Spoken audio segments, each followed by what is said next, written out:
Aujourd'hui, nous allons voir les caractéristiques d'un interrupteur différentiel. Tout d'abord, avant d'acheter un interrupteur différentiel, vous devez tenir compte de quatre choses. De ces quatre choses, est-ce que vous voyez? Les bornes d'alimentation, le type, le sujet de déclenchement, l'intensité de cet interrupteur. Est-ce que vous me comprenez? Tout d'abord, nous allons commencer avec les bornes. Vous devez identifier quel type d'interrupteur vous voulez. Il y a les interrupteurs monophasés et triphasés. Ici, j'ai un interrupteur monophasé de deux bornes. Voilà. La bonne phase, la partie phase et la partie neutre. Est-ce que vous me comprenez? Donc, la première chose que vous devez savoir, c'est que quel type d'interrupteur vous voulez. Ici, nous avons un interrupteur monophasé de 230 volts, la tension maximale. C'est la toute première chose que vous devez connaître, c'est ça. Vous devez toutefois faire attention à vos choix. Le deuxième élément sur lequel vous devez vous baser avant de faire l'achat d'un interrupteur différentiel pour votre installation, ça sera le type d'interrupteur que vous voulez. Nous avons deux types, voire trois types, quatre types. Mais dans les installations domestiques, nous avons souvent les types AC, les types A. Les types AC, c'est pour les prises classiques et les éclairages. Les circuits des prises classiques et les éclairages. Maintenant, les types A, c'est pour les circuits de cuisine, les plaques de cuisson, et les lave-linges. Est-ce que vous me comprenez bien? Donc ici, nous avons un interrupteur de type AC. Voilà. AC, nous avons un interrupteur ici de type AC. C'est pour les prises classiques et les circuits lumineux, voilà, les éclairages, etc.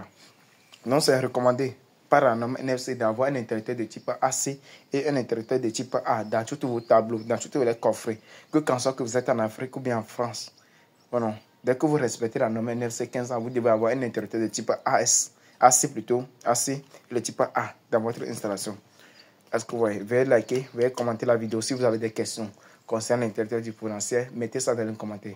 Abonnez-vous, partagez la vidéo. C'est le deuxième élément, le type que vous voulez avoir. Et je vous ai montré ça, c'est dans le document. Le document est disponible. Pour le troisième élément, ça serait le sujet de déclenchement. La sujet de déclenchement. Voilà.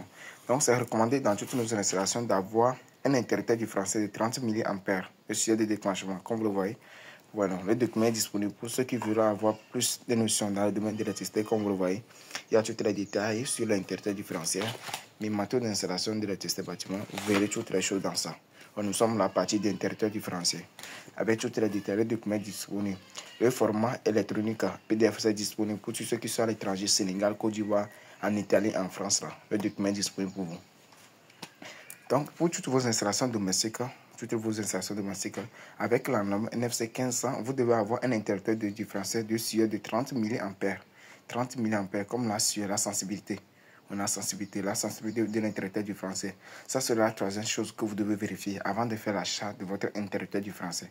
Et ça doit être à 30 mA. Ça ne doit pas dépasser ça. Je pense que vous m'avez compris. Ok.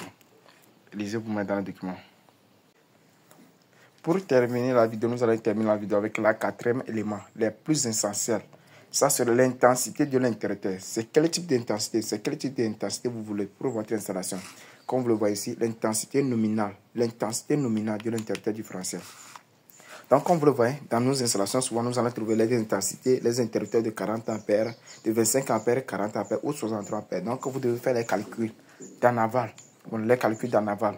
Voilà. Avant de choisir votre interrupteur différentiel, l'intensité nominale de votre interrupteur différentiel. Il ne faut pas que vous choisissiez l'interrupteur et l'intensité des interrupteurs différentiels au hasard. Ça ne se fait pas. Ça ne se fait pas. Voilà. Donc, les éléments qui sont essentiels, je l'avais déjà cité. La sensibilité doit être 30 mA. Le type doit être type AC ou type A. Voilà. Et l'intensité et type d'interrupteur que vous voulez, ça peut être monophasé ou triphasé. Donc, si vous avez des questions concernant l'interrupteur différentiel, ou bien vous voulez une formation de perfection, vous êtes à l'étranger, vous avez suivi une formation accélérée, contactez-moi sur mon numéro WhatsApp pour avoir une formation professionnelle avec moi. Et le document est disponible pour vous, pour chaque technicien. Le document n'est pas gratuit, s'il vous plaît. Ce n'est pas gratuit. Voilà. La connaissance s'achète, comme vous le voyez. Vous verrez beaucoup de questions, toutes les réponses aux questions sur les cours circulaires, sur charge, comment faire les dépannages, les défauts d'isolement. Vous verrez beaucoup de choses sur ça. Voilà. Vous verrez beaucoup de choses. Donc, contactez-moi sur WhatsApp pour avoir les documents. Veuillez liker la vidéo. Si la vidéo vous a plu, mettez des commentaires et abonnez-vous. Voilà. Donc, c'est ça. À tout à l'heure.